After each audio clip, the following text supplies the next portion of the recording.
it can end lives. Definitely inappropriate. It happens more often than you think. It's a very serious issue. These are complicated issues.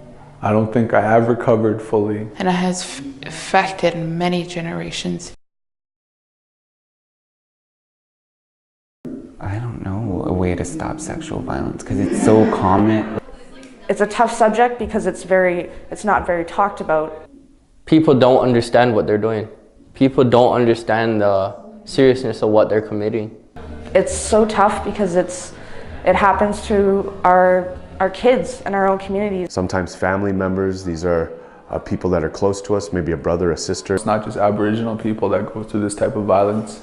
I was sexually assaulted too, all because I was left by someone that I trusted with an individual that I didn't know at all. Too much like gray area and leeway right now, and it's not good because people are taking advantage of it.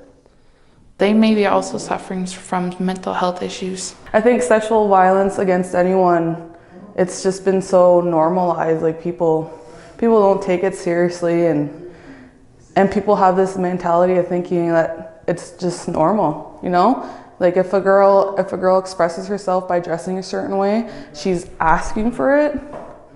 And there's nothing wrong with the way someone wants to dress. If they're proud of who they are and what kind of body they have, they should be able to express it in any way that they want without being harassed or sexually assaulted.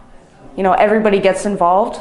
Everybody finds out quickly. Everybody starts talking. You know, if you're in a small community, word gets around fast, and then it can have very negative repercussions on that person. The danger of coming forward and not being believed is something I think that is really prominent in our communities, especially when we come from small communities where maybe there's only 3 or 4 family last names. It becomes really difficult to pit maybe one family against another. The guy just like raped a girl, like you pretty much just scarred that girl for life. And then like, what if you get her pregnant? Then you gave her a baby too. You put a baby in there and you brought that into the picture. Many of our people are sick because of sexual violence, because they were abused, because they were touched in ways that no little child should be touched. They just keep it behind closed doors thinking, I'll make it through today. But there's people that, I guess you can say, they don't have the confidence or the strength to go and tell someone what they're going through. Sometimes human beings can't bear with the stuff that goes around in this world. Sometimes you actually do need to build your own shield to protect you from all that stuff. The spirit of life is it's like it becomes disconnected. And if you don't have that which gave you life, what are you? Who are you? Someone at work comments on a coworker's body, saying that it's just a joke. A community helper has a reputation for being a little too touchy. A member of council has been texting your cousin inappropriate messages. Your friend passes out on a couch during a party. We shouldn't be making judgments on people or saying inappropriate things about their body. You have to watch out for your friends. There's a lot of things that are out there that can harm you. There's a fine line between teasing and ribbing and bullying. There's a fine line between teasing and ribbing and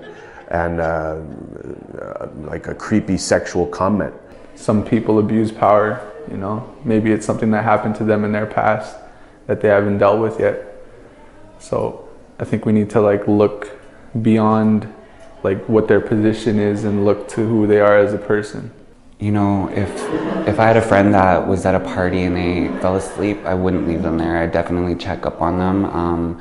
Either, you know, get them home safely. That's definitely one thing I would do. I think what it really comes down to, if we're talking about sexual violence, we really need to recognize that respect is a really, you know, a big thing that we need to not take for granted.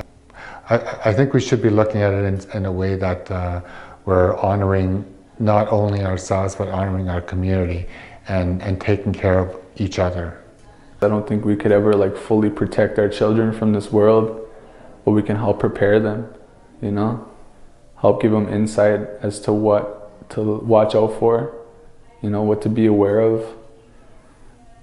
I wish that I could always be there to protect my children, but ultimately, the world we live in, it's gonna take a community to help raise these children, you know? And if we have stuff like this going on, then we have a lot more to fix. These are personal decisions, these are family decisions, community decisions that need to be talked about openly and honestly.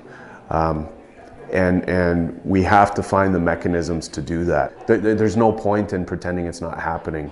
We have to face these things head on and deal with them. I think it's really important that we bring this awareness to communities. I just think like if you're a victim, you're not alone. There's a lot of people out there that go through sexual violence, and there's a lot of people that hush it, like hush, like keep it to themselves, and they don't go seek and look for that help that they necessarily need. Explain to them the problem, explain to them the seriousness of like invading someone's personal space. Let them know that you're uncomfortable, like if he's being really touchy. I think it's important not to be silent about it. Don't brush it under the rug. I think it's important to talk about it. Anytime you're feeling unsafe, you can probably be pretty sure there's somebody else that might be going through the same thing and is trying to find that and be that voice that speaks out and say, hey, I'm not going to stand for this because it's not right. Tell it and get these people off the streets. You know, whether it be someone that you know and love, it's still wrong. You have to say something. We can't afford to not say anything. You have to say something. Definitely say something. Tell someone. Say something. Say something. I think that you should say something. You definitely got to tell somebody. And we have to break that cycle, and the only way you're going to break that cycle is if you do something about it, if you talk to somebody, if you just let them know, at least one person, you let one person know.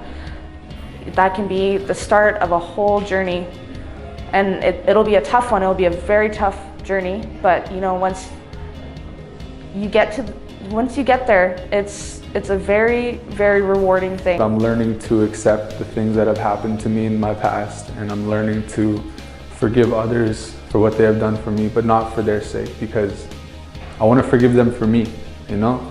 Because if I don't learn to forgive them, they still have that power and that control over me, the way that I think about myself or my life or my situations. So learning to let go and forgive, but never to forget, so that I may be able to move forward in a good way.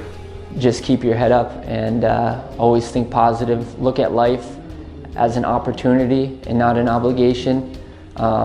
You don't have to do the things that you don't want to do, but you get to do the things you want to do because you're living and breathing. And just keep your head up and stay positive, because life is a blessing.